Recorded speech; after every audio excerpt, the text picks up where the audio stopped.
Good morning, everybody. We'll get started here in about 2 minutes. 2 minutes. We'll get everybody dialed in here.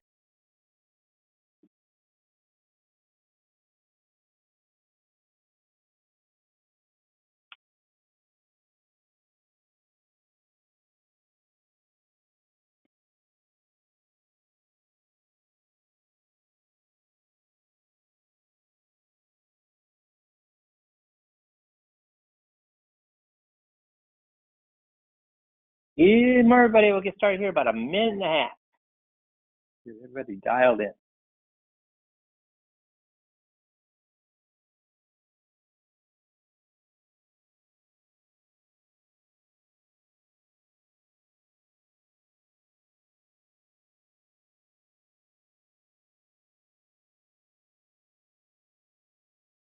Good morning, everybody. We'll get started here in about a minute. We'll get started here in about a minute.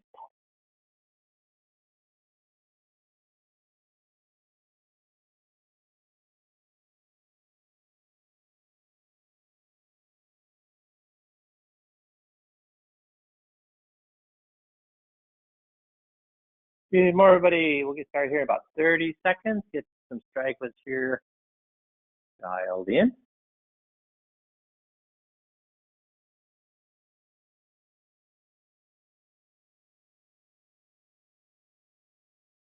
Good morning, everybody. We'll get started here in just a few seconds as everybody gets dialed in.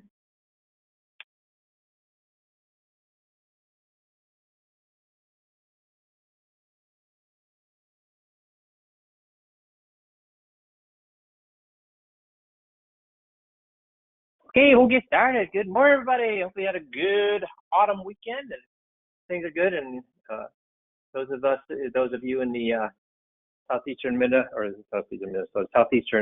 United States, I hope you're faring well. And those that are faring well, I hope you're helping your neighbors. So we got a call that I think is important because it emphasizes something that I think people don't spend enough time on, and that is asset weighting.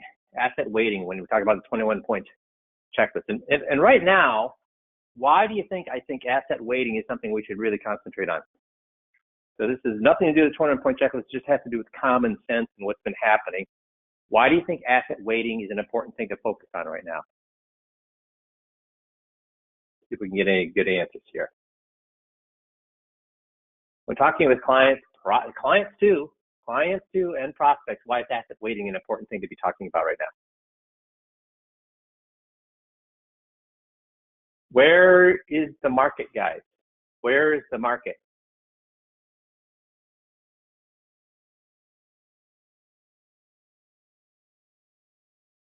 Where is that?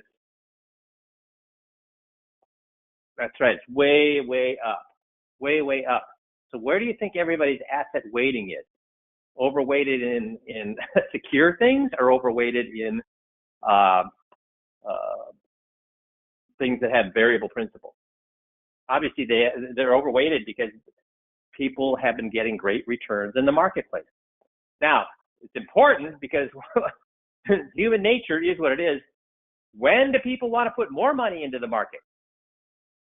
Are people okay right now with being overweighted in the market? They are, but is that the time? Is now the time to be happy with being overweighted in the market? No. Should you be looking at rebalancing? Again, I'm not saying pull all your money out of the market. I'm saying what? Make sure that your clients are prepared for good times and prepared for bad times. But how will your clients' lives change if they double their money? How will your clients' lives change if they're up 30% next year? Will they buy different cars? Will they sell their house and get a different house? Will they go on 3 times as many vacations? How will their lives change if the market goes up 30% next year? It's not going to change at all. But if the markets drop by 30% next year, what will happen to your client's life? Especially if they're all in the market or heavily weighted in the market, how will that change their life? Will it change whether they go out to eat or where they go out to eat? Will it change the number of vacations they want to go on? Will it change whether they want to buy a new car or not? See, making a lot of return when you're retired doesn't really change your life, but losing a lot, it changes your life incredibly. And your job is to help people realize that. And right now, people generally are going to be overweighted because the market's done so well. But now is the time to be looking at rebalancing. And with the products that are available right now, are people being hurt with the global Atlantic and with the, I forget what the other one is, but Mass Mutual, Global Atlantic and Mass Mutual, where I about $3 million of my own money in. Why did I put all my money in, or not all my money, but my conservative money? Why am I piling it into that? Why am I piling my conservative money in the Global Atlantic and the Mass Mutual?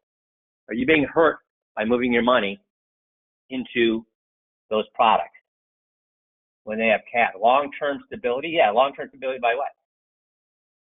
They're locking in point-to-point caps for 7 years in the future. So guys, now is the time to be rebalancing your clients' portfolios, and they're not getting hurt at all by moving their money to a more conservative portfolio. Because if all you do is to ask a client, hey, do you want to get a high return? Do you want to get a high rate of return? They're all going to say, yes, of course I do. Hey, do you want your money to give you a lot of income? Of course I do. So if all you're doing is say, hey, do you want to make a lot of money? Do you want to have a lot of income? They're going to say yes to that. But is that what you should be asking people? Because the only way you can give them that is if you have a crystal ball. And how many of us have a crystal ball? None of us. So the way because none of us have a crystal ball, what we do is we have our clients' portfolios balanced. We have them balanced. So I want to go over today the investment weighting portion of the 21-point checklist and how we deal with that. So in the investment weighting portion of the website, we have, of course, the crib notes. We have tutorials on how to deal with investment weighting here, part 1 and part 2. I mean, we spend a lot of time on why we do what we do and how we do it. Then we have the crib notes. So the crib notes for investment weighting are right here. Fancy smashy word for growth versus safety. Is everybody the same? Bell curve, wild and crazy, economist thumb rule. Why is the difference between is our investment weighting difference between when we're young and when we're old? What percentage are you right now? If we could flip a coin, and you could have twice as much retirement versus the reduced lifestyle, I mean, which would you want? What number should we be at? Why do you think this is weighting was suggested to you by your current advisor? How much do they make on guaranteed investments? So this is the crib notes. And guys, can you have your crib notes? Can you have your crib notes right on your 21-point checklist? Yes, we talked about this. Yes. And clients look at you look down on you for doing that? No, they like the fact that a professional is going to have notes to make that presentation better. Yeah, flight plan. I agree with that. So a lot of you always say, I've heard this over and over and over, 25 years coaching, guys, but it's hard to learn a new script. It's hard to learn the script. You do a lot of repeating yourself, and it's just, guys. Here's the thing. 10% of what we read, we remember. 20% of what we hear, we remember. 30% of what we see, we remember. But 70% of what we speak, we remember. So how do you learn a script? How do you learn a poem, guys? If I've got a 15-line poem, how do I learn a poem? Do I keep reading the 15 lines over and over and over, over and over and over, over and over and over? No. How do I learn a poem? How do I memorize a poem? I memorize the first line. And then once I have the first line memorized, what do? I memorize the second line. Now here's the trick question. So I've memorized the first line. I've memorized the second line. What's the next step to memorizing the poem? What's the next step to memorizing the poem? This is a trick question. Let's see how many of you get it right. I've memorized the first line. I've memorized the second line. What's my next step if I want to memorize a 15-line poem?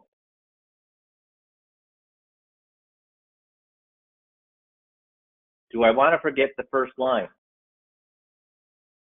No. So the next step is to do the first line and the second line together. Okay. Then I learn the third line. And then how do I do it? I learn the first, second, and third line together. Then I learn the fourth line. Then I do the first, second, third, and fourth line together. That's how you learn the script. And when you do that, you'd be surprised. You should be surprised at how quickly you learn. I'll give you an example of that. So I do not speak Spanish, but I'm volunteering at a food shelf. And so there are certain things that I have to give Spanish-speaking people when they come in And I've memorized those things. Guess how I memorized it? I actually memorized it phrase by phrase by phrase. And so phrase one, then phrase two, then phrase one, phrase two together, then phrase 1, 2, and 3 together. And within one day, I've got three fairly complicated things memorized. And I don't speak Spanish, but it took me one day to speak it. And guys, you're not speaking Spanish with the tutorials. You're not speaking Spanish with these scripts. You're speaking English, so it'll be even easier for you. And I'm not a genius. I'm no smarter than you. I'm old. I can't remember things the way I used to remember them. And I can still do that. Why? Because I just use the same way people have been memorizing things forever. So you speak the scripts out loud. And here's the thing. When I measured the tutorials that we have on the website for the 21-point checklist, there is 1,449 minutes of tutorial. That's basically breaks into 24 hours. There's 24 hours of tutorials on learning the scripts. If you multiply that by 3, so that accounts for start, stop, memorizing, it'll take 3 times longer than the tape that you're memorizing. That's 72 hours to master the tutorial. Now there are 480 hours in a month that we're awake. That's 16 hours a day times 30, 480 hours in a month. 480 hours a month. So how many days would it take you to learn? Could you learn the scripts in less than a month? Very, very easily. 72 goes into 48. How many times? 7 goes into 48. How many times? Almost 7 times. You have 7 times as much time in 1 month than you would need to memorize the tutorial. What if it took you, though, twice as long? Well, it'd take 144 hours, 3 times as long, 216 hours, 6 times as long. It'd take 432 hours. Remember, there's 480 hours in a month. If you took you 6 times longer than what it should take you. Let's just say you have a hard time memorizing things. It's very difficult for you to do. So it takes you 6 times longer. Could you still learn these in a month? Yeah. And guys, if you learn the scripts, we've talked about this over and over and over again. When I was doing the scripts with Jeff, and I would say, would your clients answer any differently than Jeff did? You all agree that no, the clients would answer the exact same way Jeff did. So these scripts are gold. If you knew every person you sat down with would move all their money to you, how much marketing would you do? How much money would you make? It just is a matter of desire. Do you want to do that or not? See, even if somebody takes 6 times longer than it should take, it'll take less than a full month of waking hours. It is not a matter of being hard. It's a matter of desire. Make sense? So guys, please learn these scripts. So let's talk about the investment weighting scripts. When we get to the investment weighting in the 21-point checklist, area of concern, your current weighting is 83% market sensitive, 17% preservation. And I would say this is what most people's portfolio, if not more so, because our bonds, guys, principal preservation. Our bond, I want yays or nays to this. Everybody answer this, yays or nays. Are bonds in the principal protection or market sensitive? Bonds in the principal protection or market sensitive?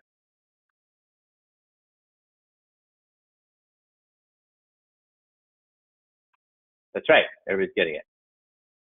Everybody's getting it. No, it's in the market sensitive because it can move up or down. The only thing that's going to be principal protection is if you're in an annuity, a fixed annuity, a CD, a bank account, money market, et cetera, et cetera, et cetera. So most people are going to look like this, especially prospects. And even right now, clients, because the market has been doing so well. So let's go through how we deal with that. So the first thing in the script we talk about is fancy word for growth or safety is preservation. Preservation, fancy. And again, we talked about this here a few weeks ago.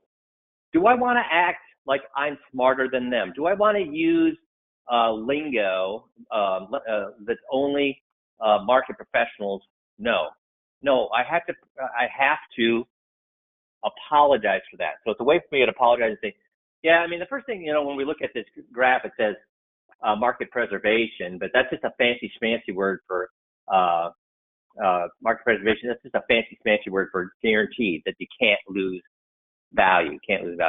And remember, we just talked about bonds. Our bonds, and this, I'm talking to a client, our bonds in the market sensitive, can they change in value? or are they guaranteed? And the people are going to say no, because we just remember we have already gone through bonds with them, and they've said no. Holy cow! I didn't know bonds could lose that much money. I didn't know my bond mutual fund, there was no guarantee on that. So when we've already covered that, they understand that the bonds are not going to be here. They're going to be in this beige area. So when we talk about investment weighting, we talk about principal preservation. That's just a fancy word for guarantee. Market sensitive means what? Well, it means it's sensitive to the market. That's a stupid question on my part. So when it means sensitive to the market, it means it can do what or do what when the market, well, it can go up or it can go down. Yes, exactly. That's exactly right. And so when we want our investments diversified, do we want all of our money in things that can go up or down? No. Why don't we want that? Well, because if it all goes down, that's going to put me in between a rock and exactly. So that's what we're doing with fancy schmancy word, growth versus safety preservation. Then we go into what? Now, can I ask you, is everybody the same? Now, first of all, I want you to notice here, I want you to notice that the first part of this script is going to be way more about the generalities and why diversification or why investment weighting makes sense, etc., before we start talking about their particular investment. So I would say, is everybody the same? No. When it comes to your neighbors, is everybody on your block the same when it comes to Social Security? They're all receiving the same amount of Social Security? No. Do they all have the same debt? No. Do they all have their homes paid off? No. Do they all have the same the same net worth? No. Even if they have the same net worth, would they all have the same investment? No. So how much? Now, those are all a lot of closed-end questions, which we don't want to do, but then I'm going to follow it up with an open-ended question. So how similar is everybody? Well, they're not similar at all. So how similar should everybody be in how they invest their money and how much they should have in guaranteed and how much they should have in growth? I mean, should everybody be similar, or should they have their own tailored portfolio? Well, no, they should have their own tailored portfolio. And again, why? Well, because everybody's different. So now we're getting them to buy into that they should be not concerned about what everybody else is doing, but only about what they're doing. Then I want to lock them into being understanding that they don't want to be too conservative and they don't want to be too aggressive. So how do I get them to tell me that? I'm going to say, so have you ever heard of a bell curve? And what are most people going to say when you ask if they've heard of a bell curve? What are most people going to say? Yes. I mean, most people are going to say yes. And if not, and I'm going to draw it. And when I draw it, well, most people recognize the bell curve when I draw it. Yes. Then I'm going to talk about money, or I'm going to talk about something that's just life related. I talk about something life related. Remember, we get them to buy into concepts by talking about how that concept works in life before we talk about the money. Because if we go right for the money, they can get defensive. But if we're talking about something life related, then going to the doctor, driving a car, something that everybody in life has experienced, they'll all agree that, yeah, that's how life works. And once they've agreed how life works, it becomes much more difficult for them to argue with you when it comes to their money. Remember, we do that with a template. We do that with every single script. So with investment weighting, the real life experience we're going to talk about is racing. So I'm going to say, yeah, so a bell curve. So for example, if I take I'm a 63-year-old man. If I take a bunch of 63-year-old men and I line them up and we're going to do a foot race, would we all finish the start or the finish line at the same time? Well, no, we wouldn't. And why wouldn't we? Well, because everybody has different abilities. Yeah, everybody has different abilities. Yeah. Now, the funny thing is about abilities, though, are most people really fast and a few people slow, or are most people really slow and a few people really fast? Or where do most people end up? Fast, slow, or somewhere in the middle? And what would everybody answer that guy? If I do it that way, what would everybody answer? And again, I'm pointing right to the top of the bell curve. Well, how would most people answer? Are most people fast, most people slow, or most people right here in the middle? And what are they going to say?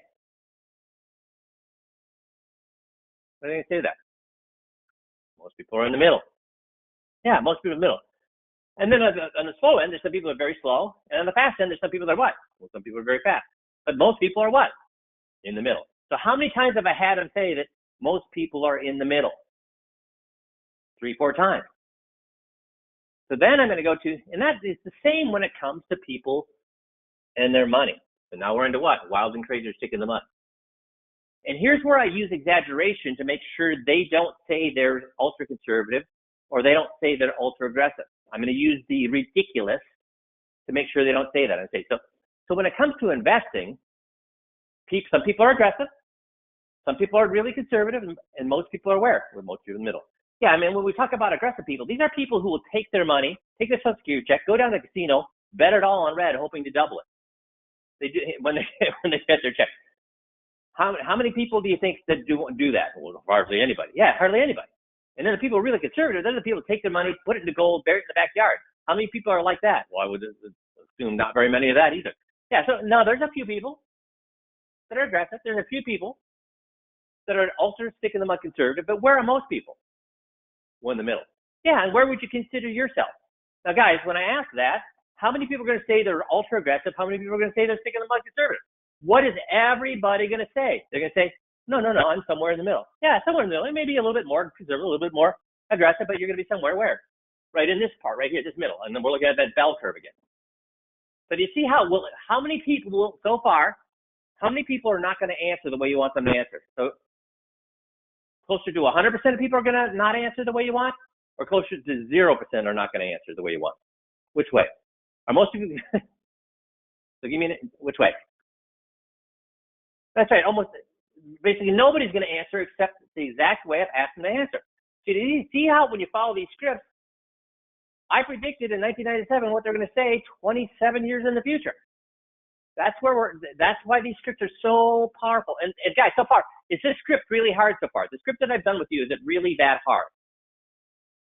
So far, is the script been very hard for you to grasp and do you think to learn? No, it's just a matter of desire. And so then, I haven't been following my script here, so nobody's the same. Bell curve. Sorry about that, guys. I was too busy jabbering and not following along with the script. So I've got this bell curve that I'm showing them. Okay, the next part is what? Wild and crazy, stick in the mud. Are they wild and crazy or stick in the mud? So far we've got that covered. Now we're going to go economist thumb rule.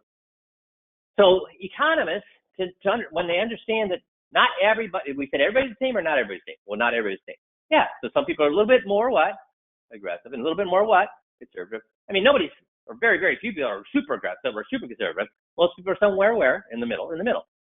But even in the middle, there's some differentiation. So here's a rule that economists have come up with, because there's no exact weighting that applies to all people. So what they do is they'll take your age, and then they're going to do what? They're going to say, well, an aggressive, and remember, this is printed right on their 20-point checklist. You can point to it. So they say if you're a more, not a super aggressive, but if you're a more aggressive in the middle of the bell curve, if you're in the more aggressive, you take 120 minus the age of your client and spouse. Let's say their average age is 75. That would mean you would want 45% in market sensitive. If you're right smack dab in the middle, you take 110 minus your age. This is what the economists say. 110 minus 75 equals what? Well, it says 35. Yeah, 35. Because all we're doing is 110 minus 75. Guess what that equals? 35. 35% market sensitive. If you're more conservative, not ultra conservative, if you're ultra conservative, you have all your money. But we're talking about the people here in the middle who are reasonable people, but a little bit more conservative. You should have 100 minus your age. So 100 minus 75 equals what? Well, 25%. And guys, I'm pointing my finger at these, but I'm making them say these numbers. I don't say these numbers. I say these numbers, but I make them say these numbers. Now, I help them by pointing at the paper with my finger. You get that? So when I point my finger at the paper at 45, guess what the client will say? 95? 33? No, what do they say? 45. Because I don't want them to have to do the math. But when they look at 120 minus 75, even if they can't do math, does 45 seem like a sensible number? Or did they say, even if they don't have a calculator, would they think, yeah, that seems right? Yay or nay? Y or N? Will they, when I point at that number, 120 minus 75 equals what, and point at 45, will they think 45 seems like a reasonable number? Yes, they will. But they don't have to do the math then. Because 110 minus 75 is 35, yeah. And certainly most people can do 100 minus 75 equals what? 25. So okay, these numbers make sense. But then I do what? What's the next thing? Now, why do these economists have this thumb rule? What's the difference between a young person and an old person? Well, if you think about it, this. So why is there a difference depending on age? Well, a young person, are they worried? Because a young person, are they paying rent? So a 12-year-old, are they paying rent? No. Are they paying college bills? No. Are they paying for their car? No. Who's paying for all the 12-year-olds' daily needs? Well, their parents are. Their parents are. So is principal protection really an issue for a 12-year-old? Well, no. Now, what would be an issue for a 12-year-old? What happens to prices every single year? Will they go up? They go up. So is college going to cost the same 8 years from now when she goes to college, or is college going to cost more 8 years from now? Is the cost of a home going to cost more 15 years from now, or less 15 years from now for the 12-year-old? They're going to go up, yeah. So is a young person more concerned about preservation of principal, or are they more concerned about inflation or growth of their money? Well, I think they should be more concerned about inflation and growth of their money. Yeah, more concerned about inflation and growth. So should a young person have more of their money in the conservative stuff or more of their money in the growth stuff? Or more of the money in the growth stuff. Yeah. Now, when we talk an older person, somebody who's 90 years old, when they go to the grocery store, do they buy ripe bananas or do they buy green bananas? They buy ripe bananas. Why? Well, because they don't know when they're going to die. They don't know when they're going to die. So is principal protection, as you get older, is principal protection more or less important? No, principal protection becomes more important. Yeah, because we don't have time to let the money what? The money to recover, to grow. Yeah. So with an older person, are they concerned about inflation? What a house is going to, if they're 90 years old, are they concerned what a house is going to cost 15 years from now? No. What are they concerned about? If they lose 30%, they're concerned about what? Whether they're going to live long to see that money come back. Yeah. Whether they're going to live longer to see that money come back. So younger, we have more in what and less in what? We have more in growth, less in conservative. But as we get older, we start to shift to what? More in conservative and less in growth. Does that make sense or does that not make sense? Oh, well, that makes sense. So do you see why then when we look at these numbers here that the economists came up with, does that or does that not make sense? Well, no, that makes sense. And again, why? Well, because the older we get, the less money we want in something that can go up or down. Exactly. That's exactly right. So guys, so far, is that part of the script all that difficult? I mean, you don't have to do it perfectly. All they need to do is understand the concept. Is that difficult for somebody to understand a concept? There's a difference between a young person and an old person when it comes to how much you want guaranteed versus how much you want growth. Is that a difficult concept for most people to understand? Yay or nay? No, it's not. It's not difficult at all. Everybody gets that. It's not that. But we need to go through it just so they verbalize it. Remember, we said what? When somebody says something out loud, 70% of what we speak, we remember. 7% of what we speak, we remember and agree with. So that's why they need to say that stuff out loud. We're not going to preach and teach, tell and tell. We're going to have them tell us. Okay, now we've done the wild versus the old. Then we're going to say, and if you think about it, here's the thing. If we could flip a coin, I forgot my, if we could flip a coin, and I said, here, we're going to take all of your money. We're going to put all of your money, retirement money, and here's what I'm going to do. We're going to flip a coin. If it comes up heads, I'm going to double your money. If it comes up tails, you lose all your money. Which one do you want to do? What's every client going to say? I'm going to flip a coin, and if it comes up heads, you double your money. If it comes up tails, you lose all your money. How many people want to do that? What percentage of people are going to say, no way, I'm not doing that? What percentage of people are going to say that? No way. And then I'm going to say, well, here's the thing then. Let's not be so aggressive here. What if I say we're going to flip a coin, And if it comes up heads, you'll double your money. But if it comes up tails, you only lose half your money. Now, do you want to do that? How many of you are going to do that? Nobody. Nobody is. So then I'm back in the terms. So when it comes to your retirement money, are we more concerned about growth or more concerned about losing money? What will 100% of people say to that?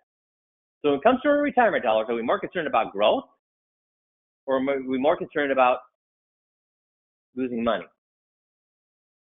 What will everybody say? Losing money. Yeah, I mean, if you make 30% next year, how will that change your life? You're going to go buy a new house? What do they say to that? No. You're going to go on 3 times as many vacations next year? What's everybody going to say? No. I've already gone as many vacations as I want. Are you going to go buy a Lamborghini? No, I'm not going to buy a Lamborghini. So how would making 30% next year change your life? And what will everybody say to that? Well, I'll be happy, but I guess it won't really change my lifetime. No. But how about losing 30% next year? If you lost $300,000 of your $1 million next year, how would that affect your life? Well, that would affect my life a lot. Like how? Well, I'd be worried. Yeah, you'd be worried. And then would you think, hey, we should be buying that cabin we've always had our eyes on? Are you going to think, hey, you know what? We should go buy a new car? You're thinking, hey, we should start going out to eat more often? What do you start to think? Well, we start thinking we should conserve more money. Yeah. And here's the thing in life, should we be doing less? When I'm 63 years old, should I be doing less or more that I should be doing in the future? What do I know about my health going forward? What do I know about my health and my ability to do things going forward? What will they say to that guy?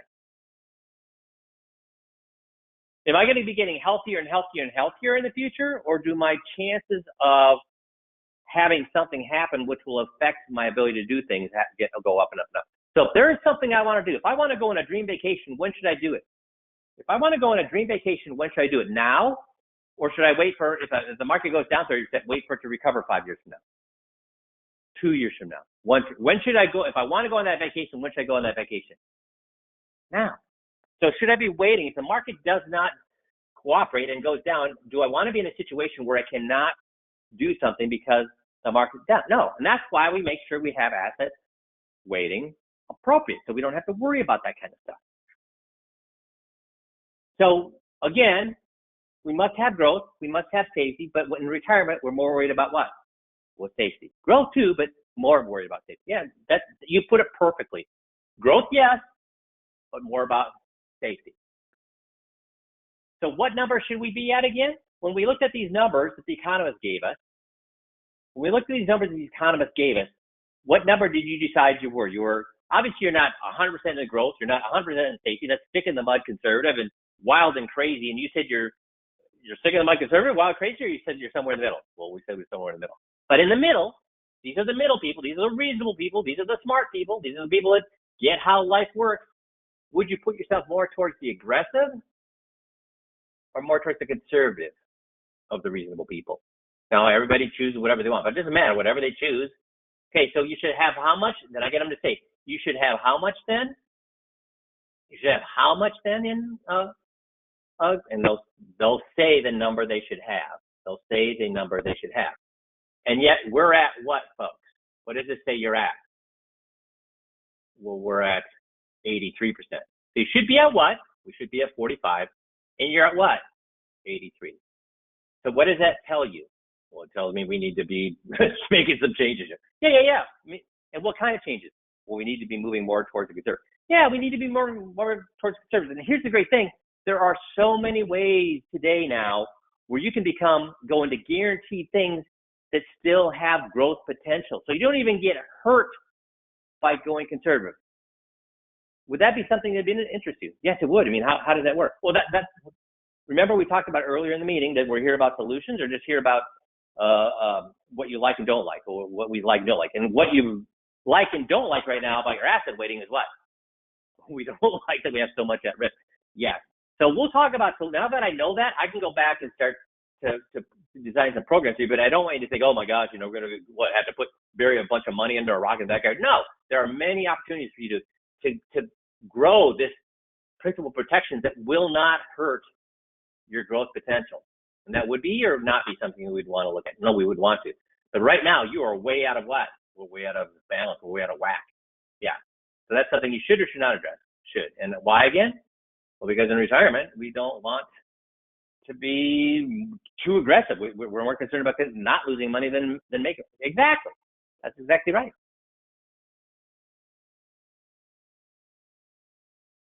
So that's it. We should be at close to 45%. We'll talk about that's about twice as much as where you're, or half as much in growth as you are right now. Now, the question I have for you, though, is because, guys, at this point, have they admitted to themselves that they are way out of whack and they need to make changes? Have they admitted to themselves? Yay or nay? And by telling someone, teaching, or have told themselves that? They've told themselves that. Now, if I stopped right here, what would happen? 9 times out of 10. If I stopped right here, 9 times out of 10, what would happen? If I stopped right here, what number should I be at? I should be at 45. That means I have twice as much money at risk than I should. If I stop right there, what is going to happen 9 times out of 10? They're going to make that change. Who are they going to make that change with? That's right. Very good, Andre. Very good, Mark. Yes, they're going to go back to their current advisor and say, we're too much at risk and we need to move more into guaranteed. What will their advisor say? All righty then, let's do that. Will their advisor care about moving money from out of the market into their choice of guaranteed investment, whether it be bonds or annuities or whatever it may be? Oh, because they get paid again. So we can't stop right here. They can't just know we have a problem, because right now they know they have a problem. They know they are way out of whack, not because I told them, but because they told themselves. The trick to this, remember, what is the 21-point checklist? It's designed to tell them that they have one problem. What is the one and only one problem they have? See, they got 21 problems, but really, what is the only problem they have? What do all 21 problems have in common? That's right, Andre, their advisor. Their advisor is not to be trusted. So I have to now tie this investment weighting problem to their advisor. Just once, I'd like to cross the road without anyone questioning my motives. See, I have to question their guy's motives. So how do I do that? How do I do that? Well, I say, well, can I ask you a question? Why do you think then you're so out of whack when it comes to weighting? Remember earlier, because they're not going to know the answer to that. So I'm just saying, remember we just talked about bonds. And we said, were bonds safe or were bonds variable? Can bonds move up and down? Well, they can move down. And they can move down a little or they can move down a lot. No, they can move down a lot. Yeah. So we said that actual guaranteed things are things like what? Well, like CDs or things. Yeah, CDs, savings accounts, etc. And how much does an advisor get paid on CDs and savings accounts, things like that at the bank? How much does he get paid on that? We get paid nothing. He gets paid nothing. And we talked about on bonds. We talked about when there's a guy walking down on Wall Street wearing $700 shoes. That guy's a stock trader or a bond trader? That guy's a bond trader. Yeah, he's a bond trader. So why do you think your advisor had you in bonds, which are not guaranteed? They're not. Why do you think he had you convinced that bonds were safe and put your quote unquote guaranteed money in that versus something that truly was guaranteed? And something that's truly guaranteed is like what? Well, CDs and savings accounts. CDs and savings accounts. And how much does your advisor make on a CD or savings account? If you go to the bank and do that, well, he'll make nothing. So why did he have you overweighted in your portfolio, having you think that bonds were safe, and they aren't, and instead of in money markets or CDs or something that's guaranteed? Because he's not going to make as much money. So he's not going to make as much money. So when it came to having your assets correctly balanced, you were in balance or out of balance? Out of balance. And the reason that happened is why? Well, because he wanted to make more money. So he had to convince that bonds were safe, and they really aren't. And we should be much more into the guarantee. Yeah. So the reason we did this is why? Well, because my advisor wanted to make more money. How many times did I have them tell me their advisor wanted to make more money? That's why he did this. That's why we're out of balance. How many times, and do you think, guys, how many, at that point, if I follow this script, how many clients would not say that? What percentage of clients would not say that at that point? How clear is it to them that their guy did this to them, has them way out of whack balance-wise because he wanted to make more money? How clear is it to a client at that point? Clear or not clear? C for clear, N for not clear. C for N, or C for clear, N for not clear. It's clear. Because I said so or they said so. That's right, Andre. That's right, Mark. Because they said so. Does that make sense?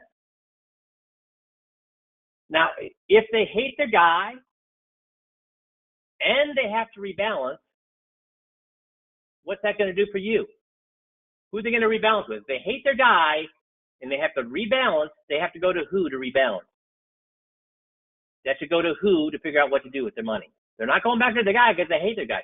He did this to them to make more money in them by telling the truth or not telling the truth, leaving out important information or not, or disclosing important information. He did not disclose. That's why we call this meeting the 21-point checklist, or we also call it the disclosure meeting.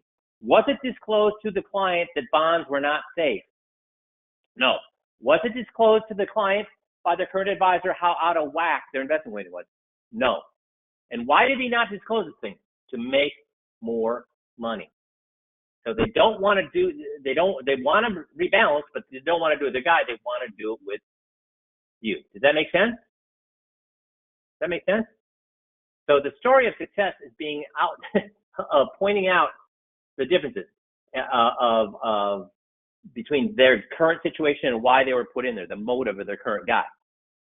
And how powerful is just this one script? Guys, I don't even think this is by far not the most powerful script. But would I get clients to move just based on this one? Could I get clients to move just based on this one script? Yay or nay? Could I get clients to move just based on this one script? And it's not even the most powerful script. Of course I could. Because they told themselves their guy is screwing them. Their guy withheld information. The guy not only has them in a bad situation, they have them in a bad situation so he could make more money. Of course they're going to move. So I just want, guys, that's how these scripts work. That's how these scripts work. And in the book, Outliers with Malcolm Gladwell, the reason people succeed is because they have grit. They have grit, bravery, pluck, mettle, backbone, spirit, strength of will, moral fiber, steel, nerve, fortitude, toughness, hardiness, resolve, resolution, determination, tenacity, perseverance, tenacity, perseverance, and tenacity, perseverance, endurance, guts, spunk. Guys, you can learn these scripts in a month. We talked about this. Just talked about this. You can learn these scripts in a month. Even it takes you 6 times longer than the average person. I'm trying to show you that these scripts are powerful if you learn them. Ask yourself, do you have the grit to go learn them? Because if you have the grit, you have the world by the tail. The world is your oyster. You can make as much money. You can make $2 million a year working 40 hours a week. Okay. How many people in this world can make $2 million a year working 40? If you're not a professional athlete, not a professional rock star, not a professional actor, but a business person, how many business people can make $2 million a year working 40 hours a week? That's what this script does for you. That's what these scripts do for you. If they tell themselves 21 times their guy's taking advantage of them so he can make more money for himself by putting you in a worse position, they're going to move their money. And it's not you telling them. You're not telling, preaching, teaching. They're telling you, and we've talked about this, these scripts have been tested 100,000 times. They've worked 100, they have never failed to work when you use the script. Make sense?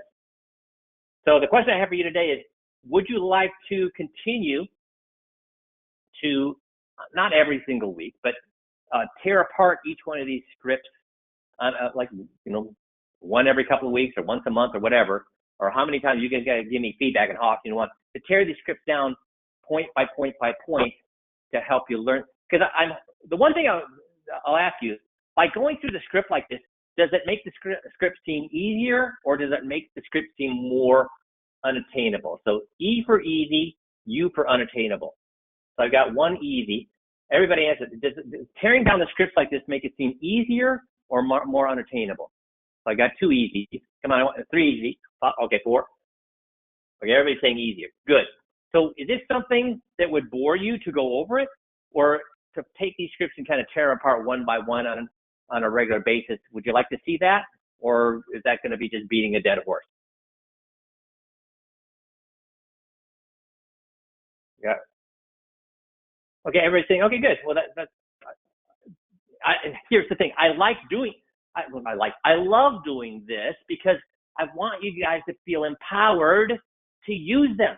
I want them to seem easier so you use them. They're not that hard. I want you to use, so I like doing it, but I also don't want to bore the heck out of you so you quit coming to these Monday morning meetings.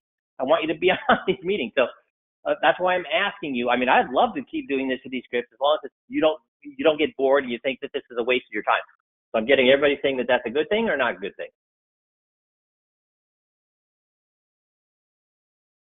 Good. Okay, everything's good. Awesome. Well, then we will do them on a regular basis. So you guys, thanks for being on. I hope, guys, how about this week? Just learn this script. That's your goal this week. Learn this script. Just this one script. Just learn this one script. It's powerful. Even though it's one of the least powerful ones we have, it's still powerful. Make sense?